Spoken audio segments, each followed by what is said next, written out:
It's Tim Sheeser for TechSpot, and this is the Nokia Lumia 525, Nokia's new entry-level handset that is replacing the extremely popular Lumia 520. In most respects, this device is exactly the same as the Lumia 520. We have a 4-inch 480 by 800 IPS LCD display. We also have internally a Qualcomm Snapdragon S4 MSM 8227 SoC with that 1 GHz dual-core processor.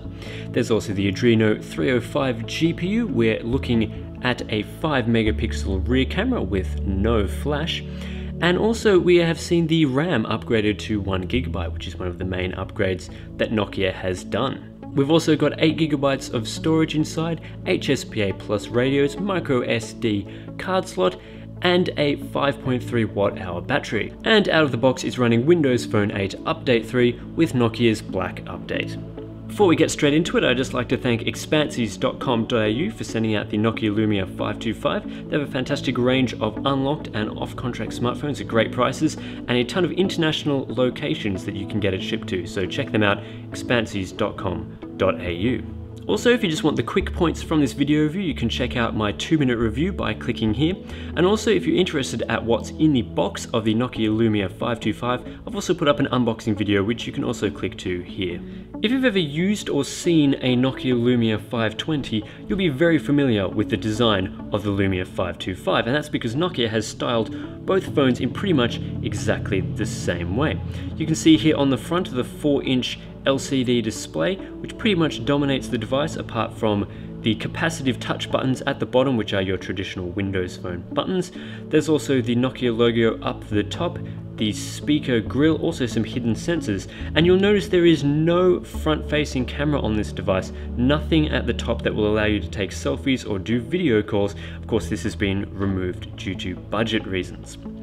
I happen to have a white model with me here, and it's actually made of a quite glossy plastic, which is both a fingerprint magnet and feels kind of cheap. Maybe not quite as cheap as the Samsung plastic, because it does sort of feel a bit thick and sturdy, keeping up with that Nokia tradition of the devices being unbreakable.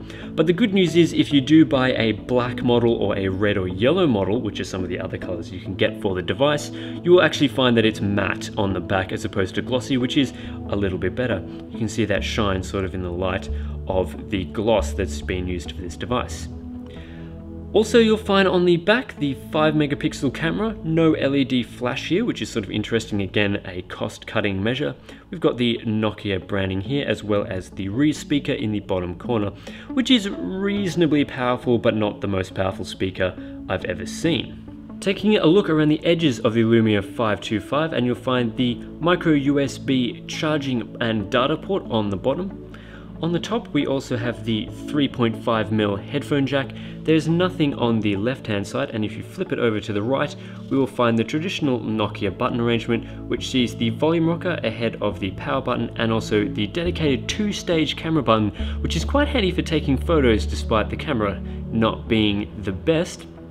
I perhaps prefer the power button to be a bit further up, because sort of when you're holding it in your hand, it is sort of a bit low down for the sort of small profile of the Lumia 525, but that said, it is better than if it was on the top of the device. Coming in at 11.2mm thick, the Lumia 525 isn't exactly the slimmest phone you'll ever find. It's also 124 grams, which for its size isn't exactly the lightest, but that said, you know, the phone isn't trying to break any records with its design, it's just trying to be functional, and functional it is. You'll see here on the front that it's sort of a very rectangular design, which fits very well with the Windows Phone interface that you can sort of see on the display there. You also notice that the plastic back wraps around the front of the display, which looks absolutely fantastic, and you can set your color of the Windows Phone interface to also match that. As you can see, I've chosen white as sort of the background there, which matches well with the white Lumia 525 that I happen to have. But not everything about this device is square. You'll notice around the edges you'll find that it's quite tapered off and curved, which you can also see when you're looking at the profile of the device, which makes it quite ergonomic to hold. And sort of maybe these corners are a little bit too sharp, but the weight and sort of size of the device are sort of hidden by that curvature that Nokia has gone for. The back of the 525 is also removable, which you can see here. You just have to press down on the camera area and sort of pull out. It can be quite tricky to get the back cover off, but with a little bit of practice you can make it quite easy. And you can see we've revealed a few new features of the Lumia 525. Here we have the removable battery. It is 1430 milliamp hours or 5.3 watt hours. Also here you'll notice the micro SIM slot as well as the micro SD card slot for expanding on the 8GB of storage in this device, and that removable battery should please a lot of people who want to hot swap the battery or alternatively get an extendable battery, because I tend to find the battery life from the 525 to be a little lackluster. In my battery life testing it only sort of went for 5.5 hours, which is a pretty poor effort for an entry-level device. The display that Nokia has included on the Lumia 525 is again identical to the Lumia 520 that came before it, which means we're looking at an IPS LCD panel with a resolution of 480 by 800 or 233 pixels per inch. You notice that we're falling below the magic threshold of 300 pixels per inch, which means that you can quite easily notice individual pixels on the Lumia 525's display, especially looking around the edges of the squares here on the 525's interface, and also you'll notice things such as the text here can be not as crisp as you'll get from a phone like the Moto G, which is in a similar price bracket but also comes with a 720p display. If we dive here into things such as the browser to look at websites such as TextBot, you notice that if we zoom out the web page to the maximum level that it zooms out, you can't actually read some of the smaller text that's on the display here. On phones that I've used such as the Moto G and also 1080p displays, you'll often be able to read this text here because it's obviously more crisp, but that's not something that can happen on the Lumia 525's display because it does lack that resolution. In terms of color quality, the IPS display is actually reasonably good. Not as good as, of course, your high-end displays, but we do have some interesting features that we can actually activate here to change the sort of color quality that you can see on the display. So first of all, we've got something called sunlight readability, which you can turn on, that boosts the contrast when you're using the device outdoors. The brightness does go reasonably high, but sometimes you just can't see things on the display in direct sunlight.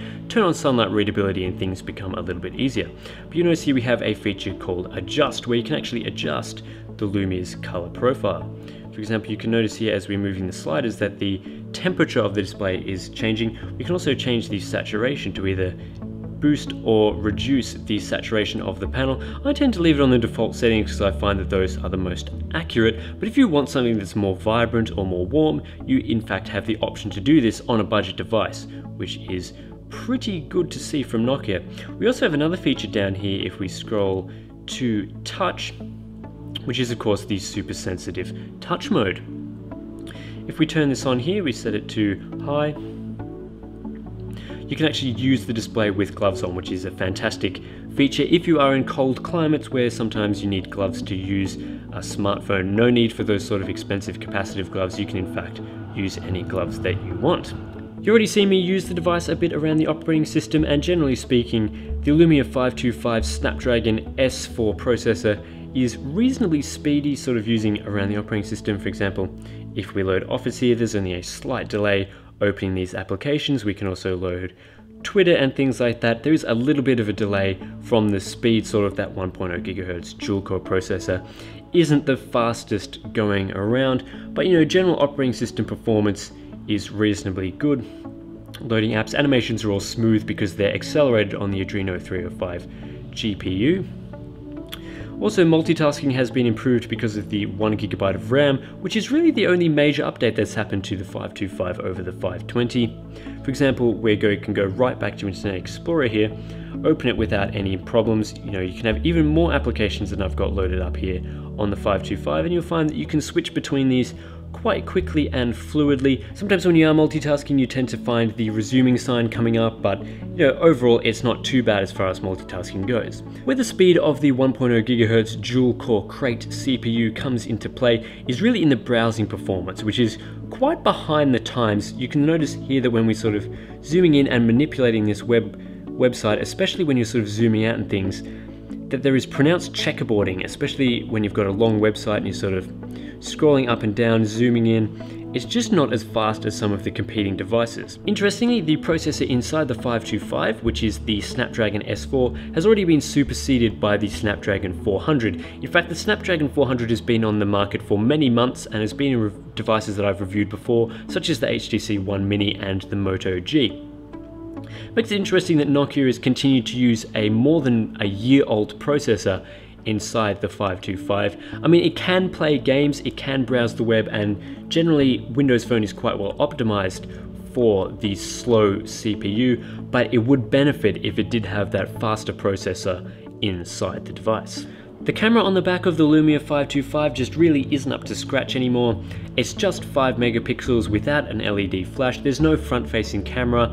It can just capture at 720p, and a lot of the time I found that things such as the color quality just isn't good from this camera. There's a lot of washing out, a lot of grain, artifacts, and just general unwanted stuff that comes into the photos that you've taken on the Lumia 525. In low light it's particularly bad, but even in perfect conditions I just simply struggle to get a good looking photo out of this device. Now, I don't blame Nokia for putting a 5 megapixel camera in the Lumia 525. Devices such as the Moto G that I have here also have a 5 megapixel camera, but the sensor that is used on this, which is pretty similar to the sensor used on the Lumia 525, is just better. It takes better photos, the Moto G. The Moto G, of course, doesn't take fantastic photos, but it takes significantly better photos than the Nokia Lumia 525, which is where you can see this camera showing its age. Again, the part used in here is identical to the part used in the year-old 520. And that's where a lot of the problems with the Nokia Lumia 525 come into play. Sure, the operating system is quite functional and you do get a fairly good range of apps these days, but the thing is that this device is retailing for $160, and it's pretty much identical to the Nokia Lumia 520, which retails for as low as $60 in the United States, unlocked and off contract, which means that you have to pay almost $100 more to get a device that is pretty much the same. Of course, we do see 1 GB of RAM included in the 525, but that update does simply not warrant an extra $100 to spend on this device. In fact, for $160 you can get the Lumia 525, and if you spend just $20 more you can pick up the Moto G, which we have here, which is a significantly better device with specs such as the Snapdragon 400 inside, a 720p 4.5-inch display, and a better camera. Of course, that is retailing for $179 for the 8GB model. And it's simply a much better choice than the Lumia 525. And that begs the question why the Lumia 525 is actually on the market at all. It's more expensive than the Lumia 520 by quite a margin, yet its only upgrade is 1 GB of RAM. And in my opinion, that makes it simply not worth considering. You should either spend the extra money to buy the Moto G or save a ton of money by getting the Lumia 520 at bargain basement prices, which is essentially exactly the same device that performs pretty similarly. So I hope you all have enjoyed this video review of the Nokia Lumia 525. If you want to get a bit more detail on this device, you can check out the full review. Links to that will be in the description below. Don't forget to subscribe to this YouTube channel for more cool video reviews coming up in the future. If you want to ask me any questions about this device, you can do so on my Twitter feed at ScorpusV. And if you want to keep up to date with everything going on at TechSpot, we're also on Twitter at TechSpot. Thanks guys, and this has been a TechSpot video review.